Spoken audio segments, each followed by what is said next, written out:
আচ্ছা, রমজান মাসের জন্য জিলাপি, এইগুলো কি? আপনি যে জিলাপি বানাচ্ছেন এইখানে তো কাস্টমার ঢোকে না, তাই না? এইটা একটা পরিবেশ, বলেন তো আপনি নিজে বলেন যে এইটা কোনো একটা সুস্থ মানুষ, কোনো একটা পরিবেশ বলা যেতে পারে এটাকে?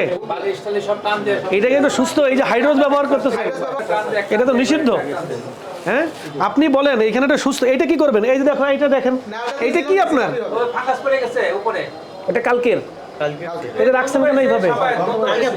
আপনি একটু গন্ধ শুকেন তো। এরকম একটা অস্বাস্থ্যকর মানে পরিবেশে এই রমজান মাসে আপনি এগুলো খাওয়াচ্ছেন? একজন সারাদিন রোজা রেখে মানুষ একটা তৃপ্তি করে খাবার খাবে, এইটা কোনো একটা খাবার হতে পারে? আচ্ছা, আপনারা তো রোজা রাখেন, তাই না? রোজা রাখেন না?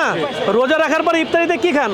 আমরা কিন্তু ছোলা মুড়ির সাথে একটা খুব আরামদায়ক কি করে বুন্দিয়া, হ্যাঁ বুরিন্দা খাই, জিলাপি খাই।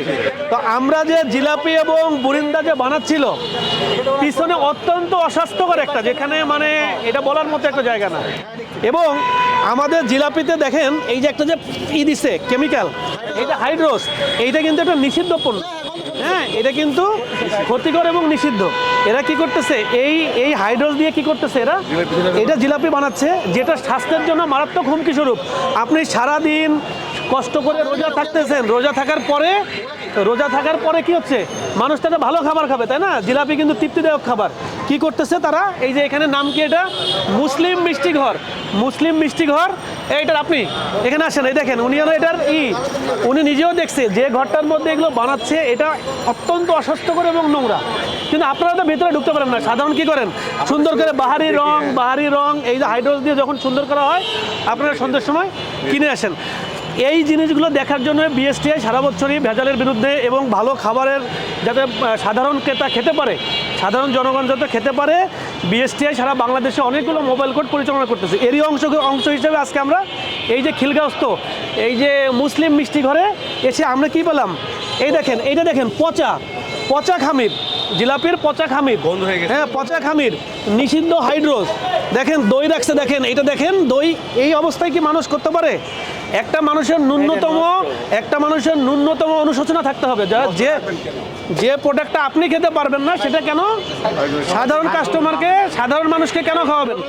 এই প্রোডাক্টগুলো আমরা আপনাদের জনস্বার্থে দেখাইলাম যে আসলে আমাদের দেশে মানুষ যখন মুখরোচকভাবে শুধুমাত্র সামনে সাজায় রেখে, অনেক সুন্দর। এই জিলাপি কবে বলেন?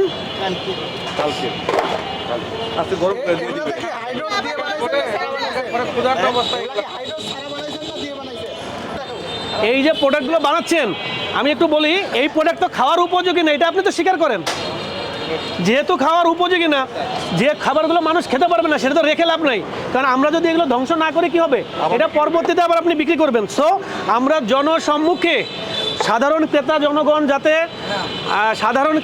ভালো খাবার খেতে পারে রমজান মাসে, এরই অংশ হিসেবে আমরা এই প্রোডাক্টগুলো কি করছি, জনসম্মুখে ধ্বংস করছি। এবং আপনাকে বলছি ভবিষ্যতে কিন্তু এই ধরনের প্রোডাক্ট আপনি কখনোই বানাবেন না। আপনি যেটা খেতে পারবেন না সেটা কখনো, দেখেন অবস্থা দেখেন, এই খাবারটাই কিন্তু বিকেলবেলা আপনারা খাবার দিয়ে কিনবে। এটা তো হতে পারে না, এভাবে তো হতে পারে না, তাই না?